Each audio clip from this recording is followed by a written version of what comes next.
Well, hello there. Good evening. It is day 90 of reading the Bible in a year.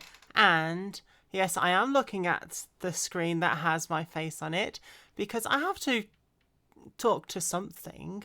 I can't talk to a camera because that's not personal enough.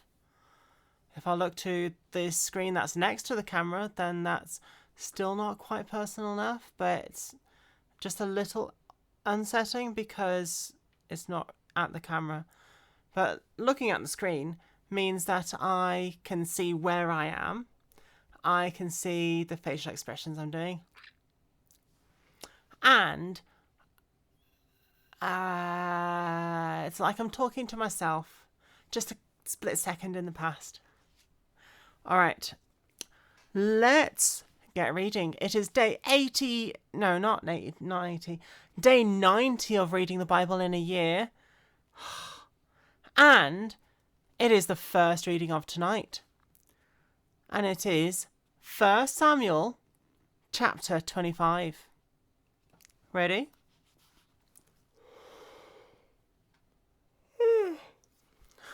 Not yawning again. The death of Samuel. Then Samuel died. And the Israelites gathered together and lamented for him and buried him at his home in Ramah. And David arose and went down to the wilderness of Paran. David and the wife of Nabal. Now there was a man in Maon whose business was in a Carmel. And the man was very rich, and he had 3,000 sheep and 1,000 goats. Wow. And he was shearing his sheep in Carmel.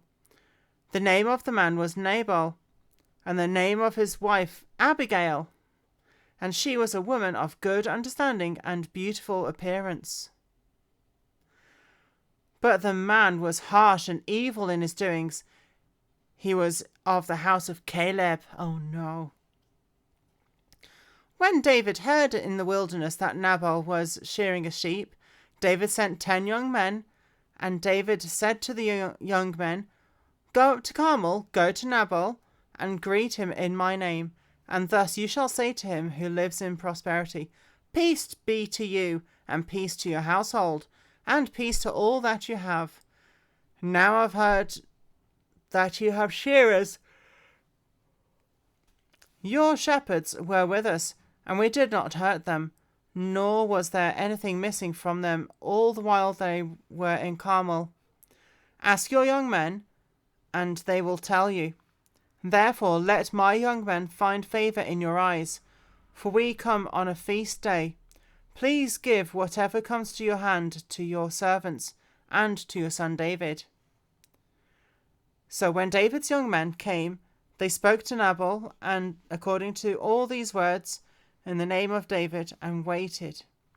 Then Nabal answered David's servants and said, "Who is David, and who is the son of Jesse? There are many servants nowadays who break away each one from his master. Shall I then take my bread and my water and my meat that I have killed with my shears, and give it to men when I do not know where they are from?" So David's young men turned on their heels and went back. And they came and told him all these words. Then David said to his men, "Every man gird on his sword." So every man girded on his sword. That means putting on, wearing, dressing. And David also girded on his sword. About 400 men went with David, and 200 stayed with the supplies.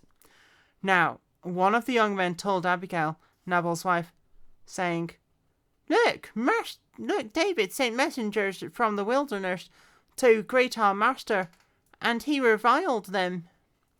But the men were very good to us, and we were not hurt, nor did we miss anything, as long as we have accompanied them when we were in the fields.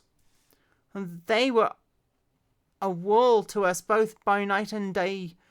all the time that we were with them, keeping the sheep. Now therefore know and consider what you will do, for harm is determined against our master and against all his household, for he is such a scoundrel.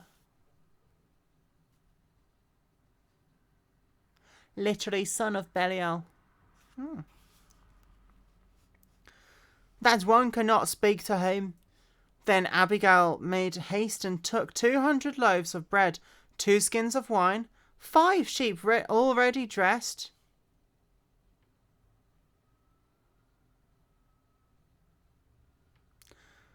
and 5 seahs of roasted grains, 100 clusters of raisins, and 200 cakes of figs. Wow. And loaded them on donkeys. And she said to her servants, "Go on before me. See, I am coming after you." But she did not tell her husband Nabal. So it was as she rode on the donkey that she went down under the cover of the hill, and there were David and his men coming down toward her, and she met them. Now David had said, "Surely in vain I have protected all that this fellow has in the wilderness, so that nothing was missed of all that belongs to him, and he has repaid me evil for good. May God do so, and more also, to the enemies of David, if I leave one male of all who belong to him by morning light." Now, when Abigail saw David, she dismounted quickly from the donkey, fell on her face before David, and bowed down to the ground.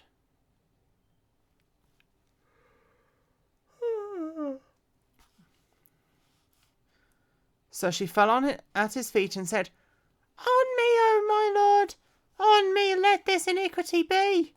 And please let your maidservant speak in your ears, and hear the words of your maidservant. Please let not my lord regard this scoundrel Nabal, for as his name is, so is he. Nabal is his name." Literally, fool. "And folly is with him. But I, your maidservant, did not see the young men of my lord whom you sent.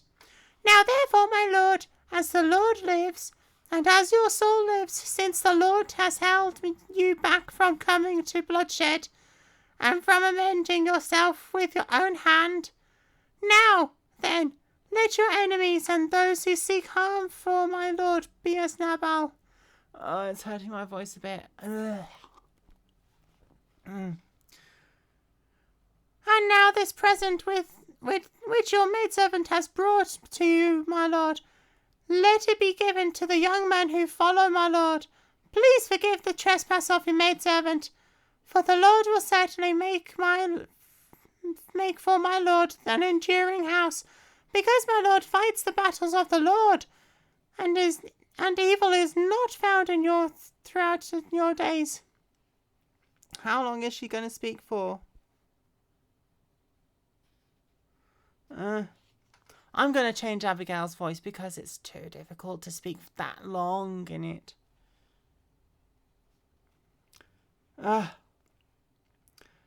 "Yet a man has risen to pursue you and seek your life, but the life of my lord shall be bound in the bundle of the living with the Lord your God, and the lives of your enemies he shall sling out as from the pocket of a sling. And it shall come to pass, when the Lord has done for my lord according to all the good that he has spoken concerning you, and has appointed you ruler over Israel, that this will be no grief for you, nor offence of heart to my lord, either that you have shed blood without cause, or that my lord has avenged himself. But when the Lord has dwelt well with my lord, then remember your maidservant." That was a long speech. Then David said to Abigail, "Blessed is the Lord God of Israel, who sent you this day to meet me. And blessed is your advice, and blessed are you, because you have kept me this day from coming to bloodshed, and from avenging myself with my own hand. For indeed, as the Lord God of Israel lives, who has kept me back from hurting you, unless you had hurried and come to meet me, Surely by morning light no males would have been left to Nabal. So David received from her hand what she had brought him. So David received from her hand what she had brought him, and said to her, Go up in peace to your house. See, I have heeded your voice and respected your person. Now Abigail went to Nabal, and there he was, holding a feast in his house, like the feast of a king. And Nabal's heart was merry with him, for he was very drunk.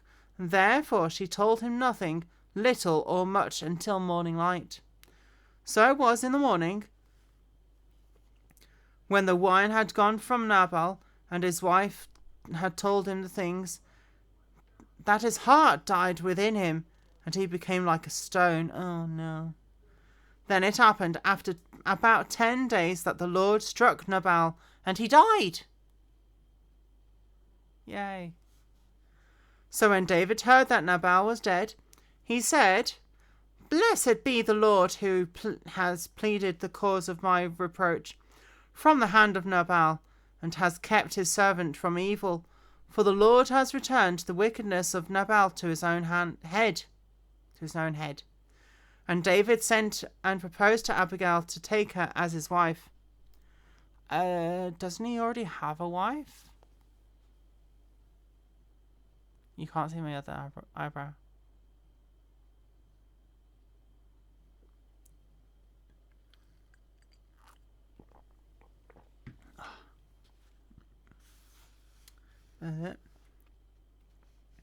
When the servants of David had come to Abigail at Carmel, they spoke to her, saying, David has sent us to you to ask you to become his wife.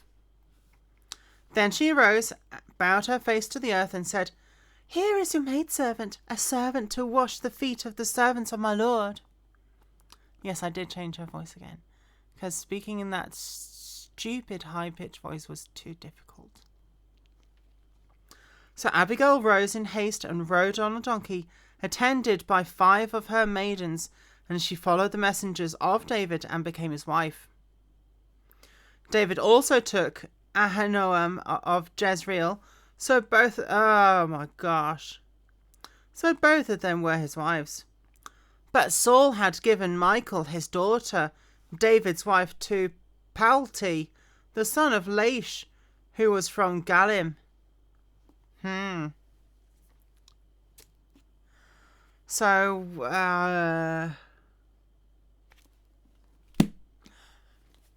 David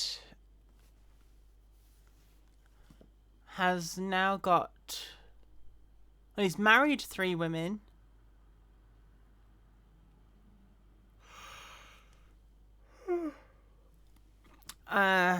So he's married 3 women.